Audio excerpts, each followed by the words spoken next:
Cool, guys. How are we doing? Hope you're good. So we finally got there after these Wi-Fi issues. So I want to introduce the second speaker, who is coming to talk at our Elite Movement Seminar for men who are driven and ambitious to reach their potential and beyond. So this guy is just a brilliant guy to be around. Really relaxed, really calm. He has a very calming effect on me when I'm around him. He literally has died and come back from heaven. A far better looking man as well. But he's a good friend. He's helped me a lot professionally, and he's in and around my circle of peers of entrepreneurs. I'd love to introduce Nigel Davies. Is it Davies or Davies?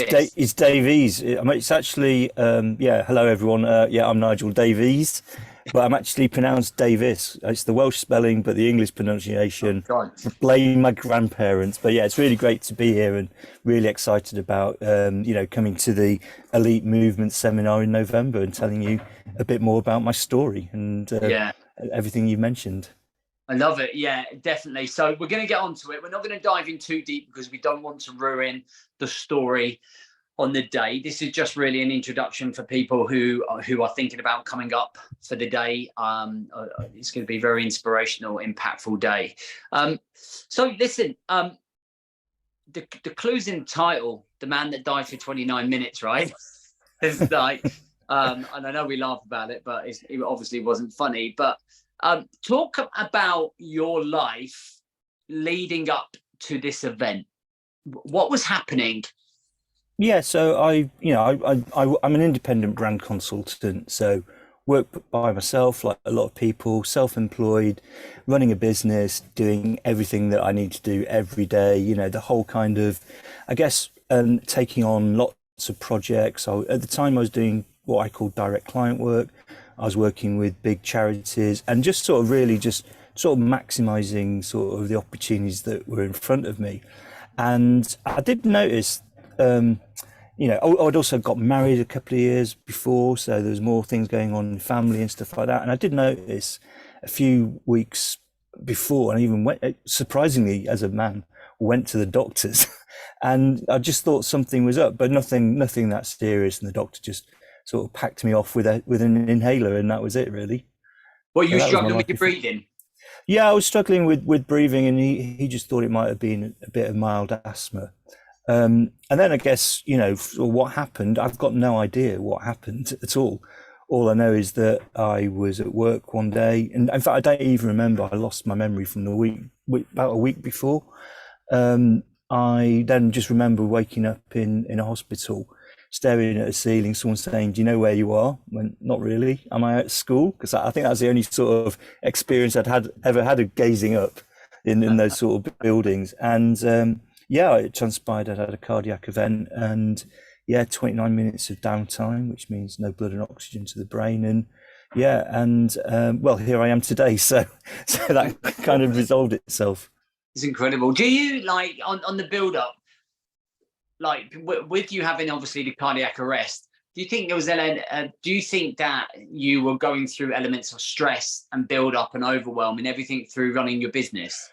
Oh, I think looking back on it, 100%. I mean, like I say, we didn't recognise the signals apart from the sort of breathing difficulty. I've never been like a super fit person, but I've never really had asthma or anything. And it was interesting because when I did come back to home, I went back to my office, and all my work stuff was out there exactly where I'd left it. So I was working on Christmas card ideas for a charity, and there was an inhaler next to it. I was like, well, why have I got an inhaler? And that's the first time I remembered being told that actually I need to think about my breathing. But even when I'd woken up in hospital, we'd never connected back to the inhaler thing. And maybe if we'd done more checks about why the breathing was difficult, it might have kind of come to a different conclusion earlier. But overwhelmed, stress, family, money, work, all of it, it's always compounding into the same pivot point, really.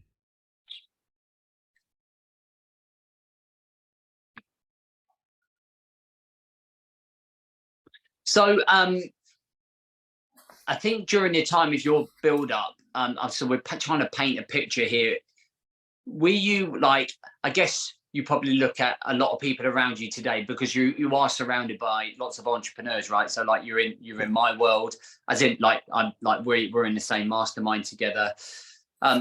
Do you look at other people running around at 100 miles an hour and think, geez, that used to be me? Like, do you like think, God, is that probably what led to my downfall? Do you worry about the pace of the world today? Yeah, I guess the difference is that I'd sort of, before I was working independently, I'd run a business that was stressful, and there was 20 people, 2 million plus turnover, sort of big thing going on, and we had really stressful times there. But I had a team of people around me. I had fellow directors, even though we all fell out. But I think the difference was that I was doing it all totally by myself.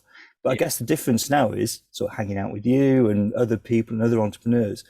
I'm working with other people in a similar sort of world, and I hadn't had that, so it was really difficult. I don't think I did spot the kind of difference because I hadn't experienced it.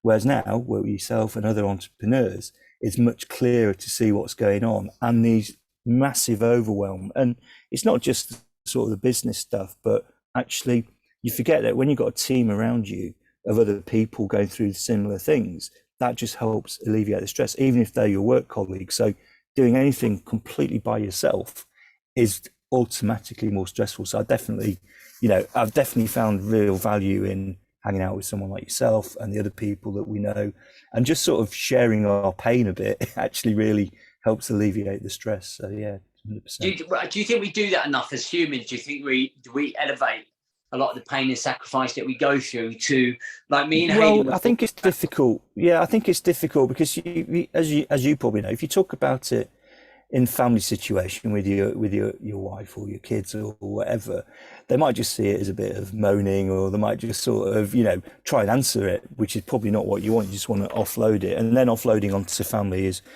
sort of maybe a bit of an unfair thing, because that then puts stress on them when actually you just want to talk about it. So I think talking about it with people in a similar situation is always more beneficial than leaving it all to yourself. And actually not talking about it is probably the worst thing. And I've got mates, but I don't think I'd ever really talked about my business stuff with my mates, just talked about records and music and gigs and things like that. So yeah, I probably hadn't reached out to, I should have, on retrospect, my best man who's at my wedding, who was my ex-business partner, I probably should have chatted with him earlier. It's a good point. I'll phone him right after this. Phone him right after and say, where were you when I was having my cardiac arrest? He was right next to me in hospital, but I had no idea he was there.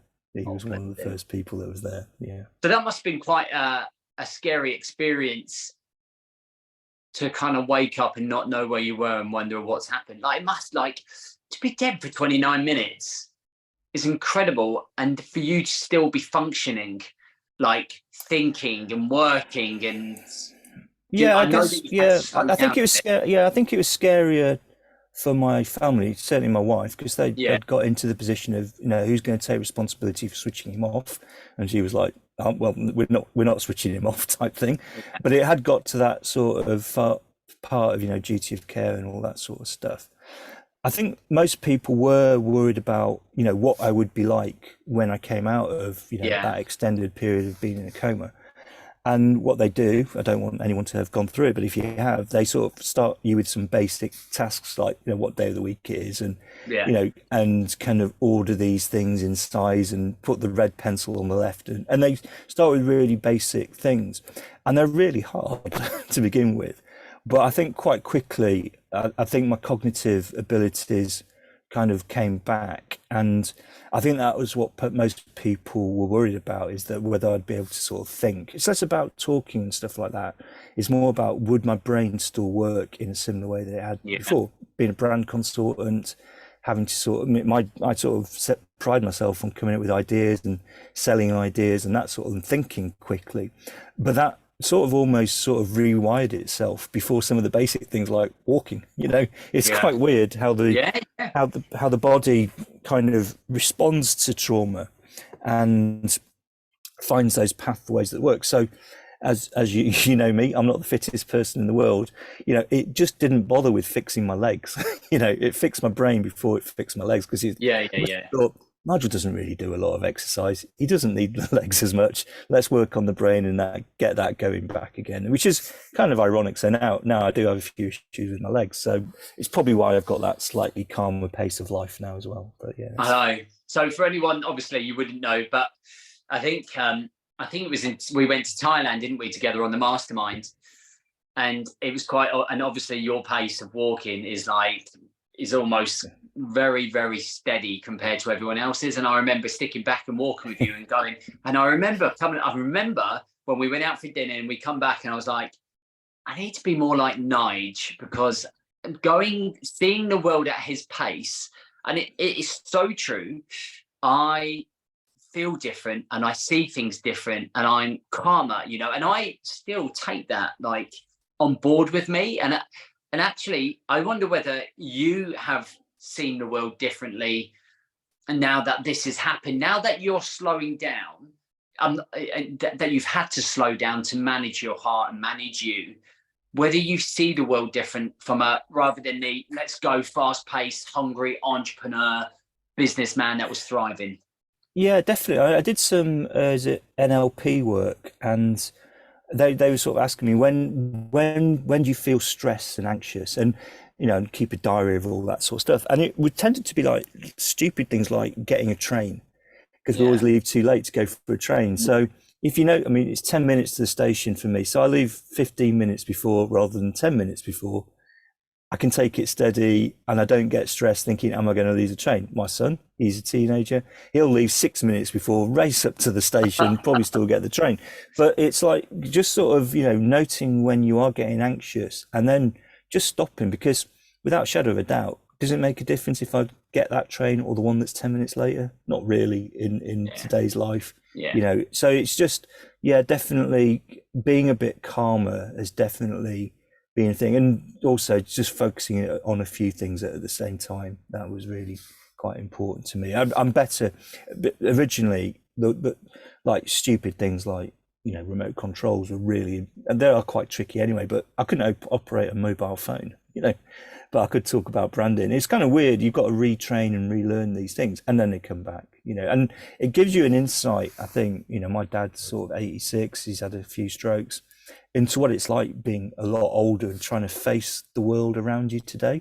Yeah. And the world is quite complicated, fast moving, and we take that for granted because we're in the energy zone of it all. And I think sometimes just stepping out, being more reflective, taking time, recognizing, I think I'm better now with other people's frustrations about things that work, that we know how to do things really effectively and quickly. Yeah. Other people don't. And I think I've taken a more kind of educative approach to helping and nurturing and helping people learn things, rather than just saying, well, this is how you do it, get on with it. If you don't know how to do it, you're getting left behind, that's sort of thing. It's mad, isn't it? The thing is that the world's never going to change. Like, we could talk about how everybody needs to slow down and everyone needs to do this. And I think in my world, men don't really see that need to change until something drastic happens, like dying for 29 minutes, and I think the fact that you're back is a gift. Like, it's almost, do you look at it as a gift? Do you look at this as a second chance? I don't think I do, actually. I know that might seem like the obvious thing. I've not had some sort of big kind of revelation about, a repurposing of my life, maybe a bit of a refocusing.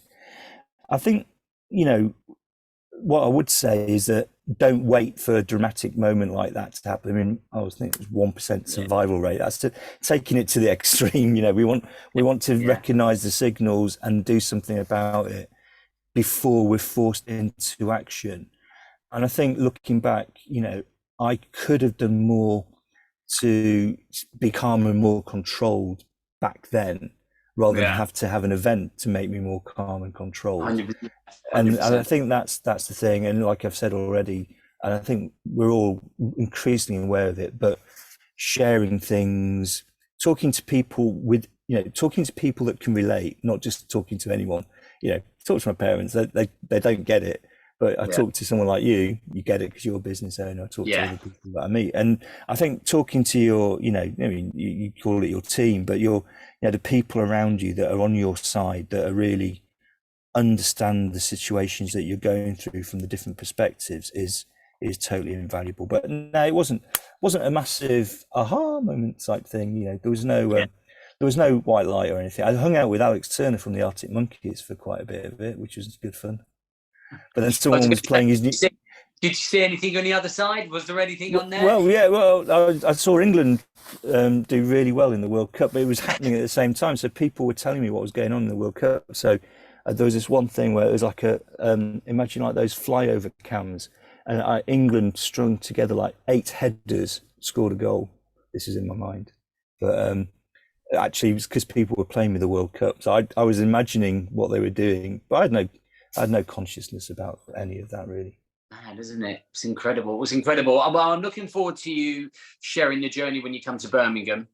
Same here. I think it's going to be a real eye opener for many, many people, and some of the lessons you've learned from it. So, what if you want to just give people a taste about what you're going to talk about at the seminar, so they can know almost what to expect? Obviously, I think that the ins and outs of the story of you dying and coming back is at forefront of your talk, right? Yeah, I think what that is, I think it's a signal of how you can make changes, but you don't wait for the event to make the change. And I think the changes that I've made, just like hanging out with people like you and other entrepreneurs, has been positive to give me a more grounding in what I do. I think I've definitely been able to reappraise why I do what I do in a way that suits the way I work. And I think everyone should be able to kind of find their mojo, if you like, be much more focused on what makes you the individual that you are. I'm a brand consultant. There's loads of brand consultants out there. What makes me different? And I've had to think a little bit more about that. And I think that's important for anyone in whatever they're doing, is to find that kind of core belief about them. And then actually it's sort of like not holding back, share it with everyone. Give everything that you know about the world to anyone who's prepared to listen. It doesn't mean standing on speaker's corner, but everyone has great stories to tell and share, and holding it to yourself because you think you've got some special secret sauce, some magic that you want to charge £1 million for isn't going to help anyone. You've got to just put it out there, put yourself out there with this sort of special ingredient, and people, it will help people. And if you help people, they'll help you. That's I definitely think what you're going to talk about is definitely going to open up many people's eyes.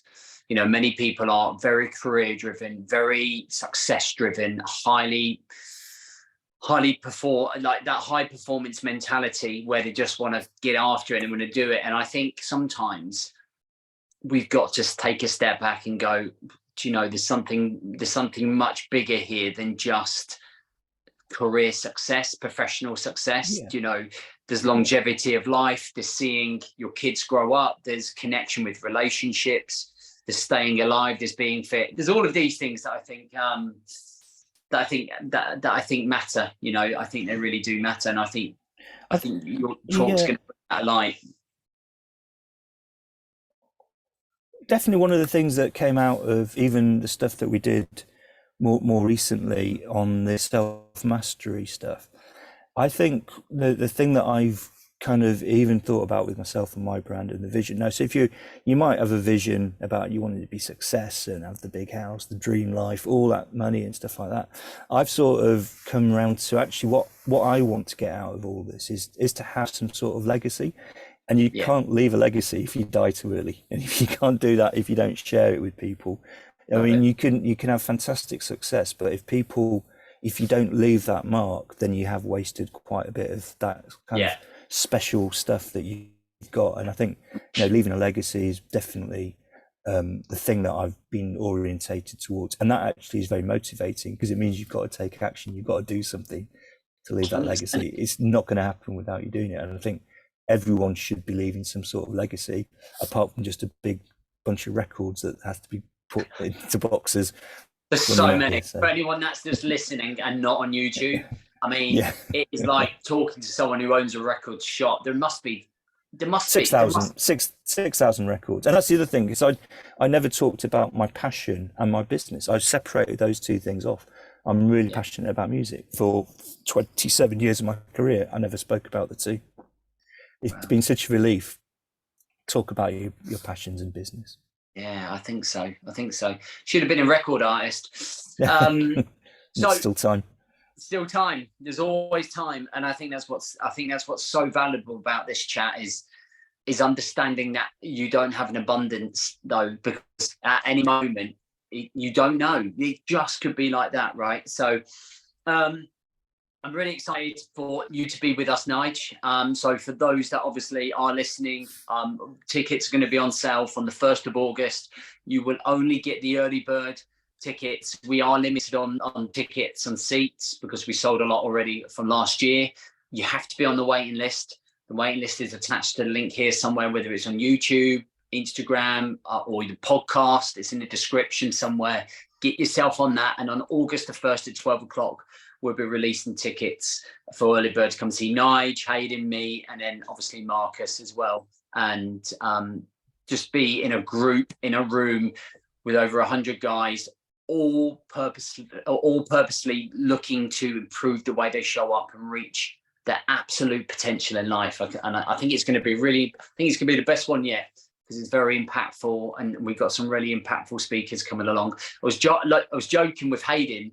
He's the only guy that hasn't really faced the near-death experience. He hasn't nearly died or died speaker. So I see he's got a lot to live up to, because you died for 29 minutes. Marcus nearly was told that he had 3 months to live. So I nearly topped myself. So like, he's got a lot to live up to.